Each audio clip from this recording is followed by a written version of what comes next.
The accuracy of the cast of Star Trek is really important. Why? Well, the biggest reason here is that they needed to trick Star Trek fans into believing that these people are indeed supposed to be the younger versions of the characters that we know and love, and that this isn't just another Hollywood remake for quick, easy money. Making any kind of radical or creative changes to the characters would have been unacceptable. That and the reason why not to fuck with the characters is that they're banking almost entirely on nostalgia. Bones! Fascinating.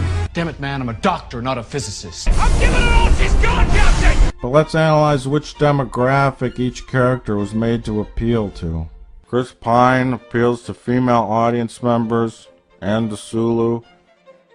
Simon Pegg provides the comic relief, as well as brings in some sci-fi geek credibility.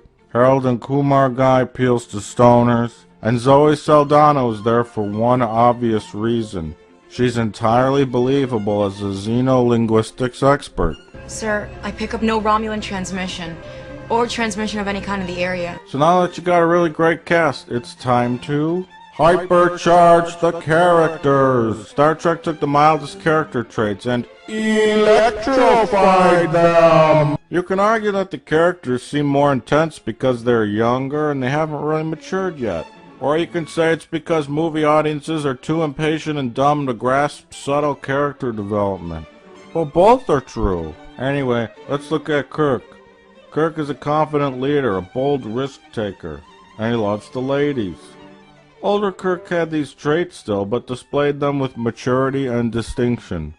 Younger Kirk liked to yell more, run more, punch more, and was distracted by women like a horny college guy. Seems about right. Kirk was also very clearly the film's main character. He starts off as a directionless punk who gets into bar fights, and by the end of the film makes it all the way up to the captain's chair. Sure, it was a little unrealistic, but hey, at least he had an arc.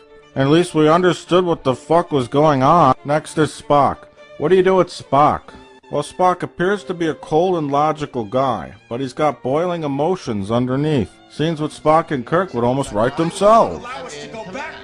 People shouting is drama. Spock is also half human. Spock can now be torn between two worlds. You will always be a child of two worlds. He's rife with inner conflict and turmoil.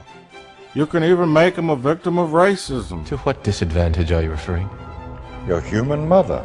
Then throw in some kind of creepy Oedipus complex and you're all set. McCoy is no longer necessary, actually, because he's not needed in this new equation, at least right now.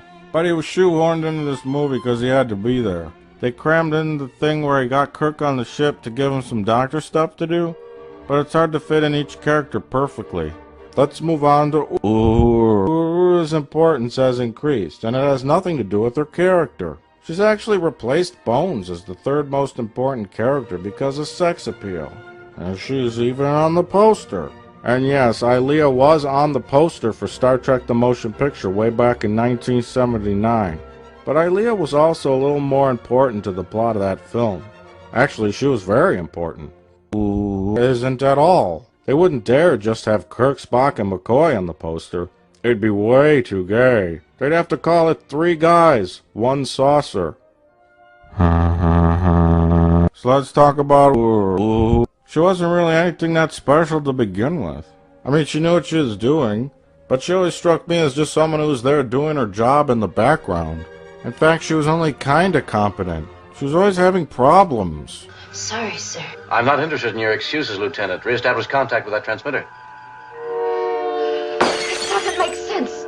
Uhura, your last subspace log contained an error in the frequencies column. She couldn't even speak a word of Klingon well into her 70s.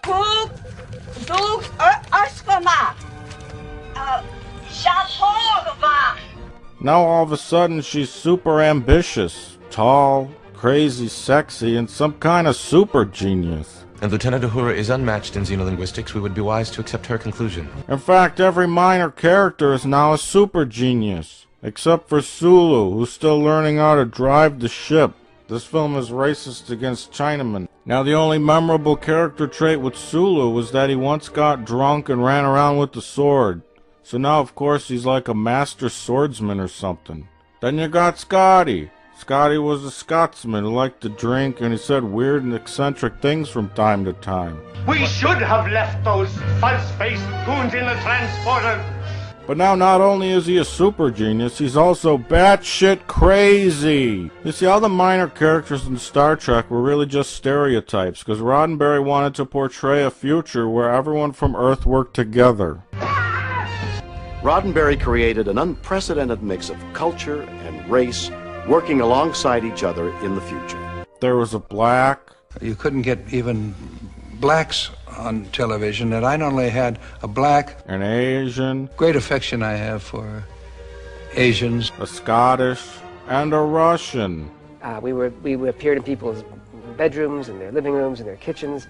So they basically just hypercharged the mildest of character elements. Then the next thing to do was to hypercharge everything else! An away mission used to look like this.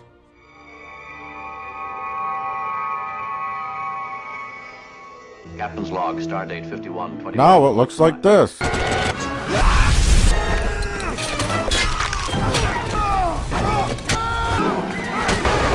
A space battle used to look like this. Fire. Laser 1, fire. Now it looks like this.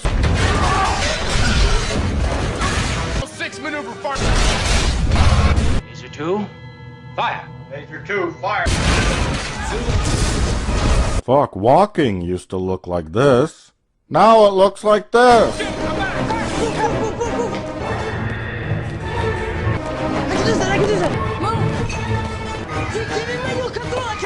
The film took all the elements that made up Star Trek and put them into overdrive. Even the warp drive is faster.